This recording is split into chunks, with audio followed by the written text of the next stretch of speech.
인나야 늦었다. 얼른 자자.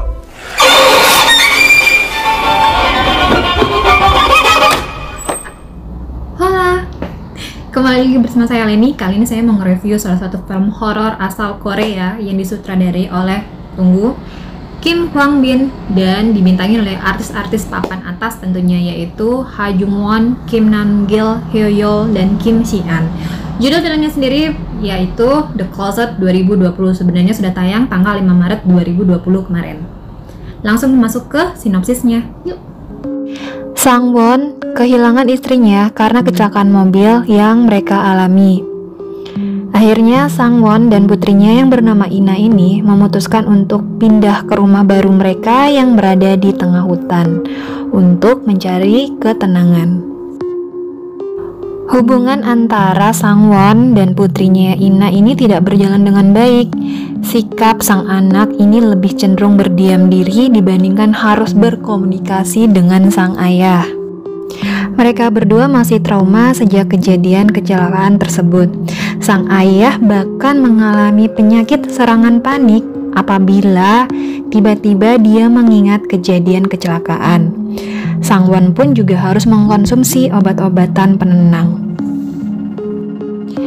Dari awal mereka masuk ke rumah baru tersebut, sang ayah ini mengalami kejadian-kejadian aneh, seperti dia mendengar suara anak kecil yang sedang bermain di taman, tapi tidak ada sosok anak kecil yang sedang bermain di taman. Burung-burung juga tiba-tiba saja menabrak kaca jendela rumahnya. Selain itu, dia mendengar si Ina ini memainkan biola yang sangat kencang sehingga mengganggu konsentrasinya dia ketika dia sedang bekerja. Tetapi ketika dia datang ke kamar Ina, si Inanya sudah tertidur dengan lelap dan biolanya itu tidak ada yang memainkan. Sikap Ina juga tiba-tiba berubah. Yang tadinya pendiam menjadi ceria dan mau ngobrol dengan ayahnya. Ayahnya sempat bingung sih, kenapa Ina ini tiba-tiba berubah.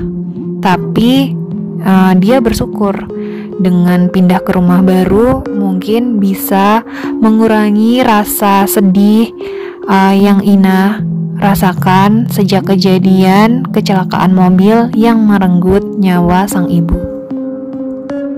Akan tetapi keceriaan Ina ini hanya sebentar, dikarenakan sang ayah akan meninggalkannya di rumah bersama pengasuh karena Sang Won, ayahnya Ina, harus pergi bekerja keluar kota selama 2 bulan. Ina marah dan gak terima. Kenapa dia harus ditinggal sendiri dengan pengasuh di saat dia benar-benar membutuhkan sosok ayahnya, perhatian ayahnya. Ina juga suka menunjukkan sikap-sikap yang aneh. Dia juga usil terhadap pengasuhnya. Sampai pada akhirnya Ina memutuskan untuk pergi dan masuk ke lemari kemudian menghilang. Sudah 1 bulan Ina menghilang. Sang ayah berusaha mencari Ina. Dia menyebarkan poster-poster yang terdapat foto Ina dan meminta bantuan ke polisi sampai mendatangkan pihak media. Namun hasilnya nihil.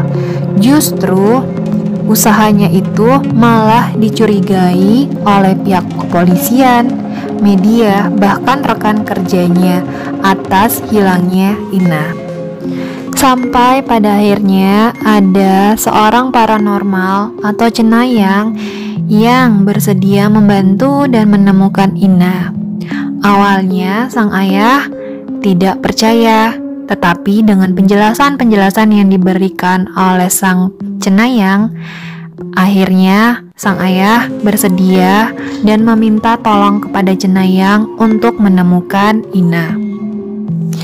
Intinya, Ina ini menghilang dan dibawa ke dimensi lain oleh makhluk astral lewat media lemari. Ya, itulah dia singkat cerita dari film The Closet 2020. Untuk alur ceritanya ini menurut saya cepat dipahami, tidak ribet dan tidak berbelit-belit. Dia langsung masuk ke permasalahan. Jadinya kita tidak dibikin bosen karena di awal sudah masuk ke dalam kasus. Filmnya ini minim jump scare ya, nggak terlalu ada adegan-adegan yang mengagetkan gitu. Tapi walaupun minim jump scare, tetap saja hantu-hantu yang ditampilkan ya cukup menyeramkan. Hantu-hantunya rata-rata anak kecil ya, karena memang tokohnya adalah anak kecil gitu.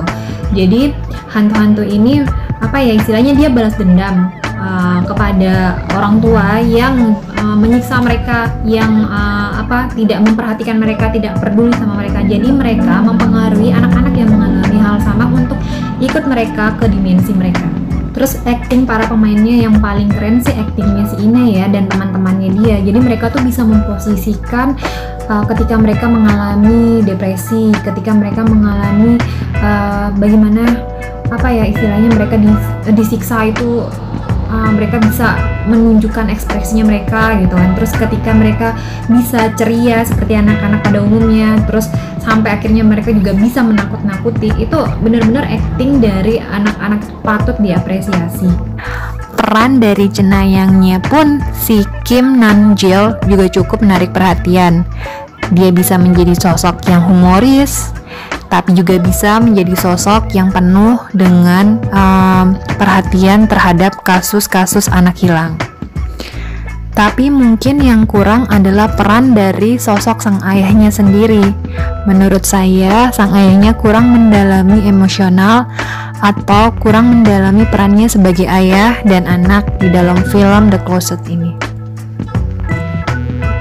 Terlepas dari semua itu, ada pesan yang bisa kita tarik dari film The Closet, yaitu hubungan antara orang tua dengan anak. Sesibuk-sibuknya kita sebagai orang tua, luangkanlah waktu kita sedikit untuk anak kita. Perhatikan mereka, jadilah teman yang terbaik buat mereka dikala mereka senang, susah, dan dengarlah semua keluh kesah dari anak-anak kita.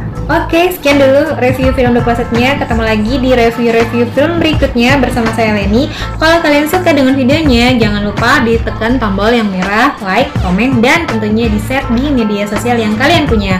Bye-bye! Bye-bye! Bye-bye! Bye-bye!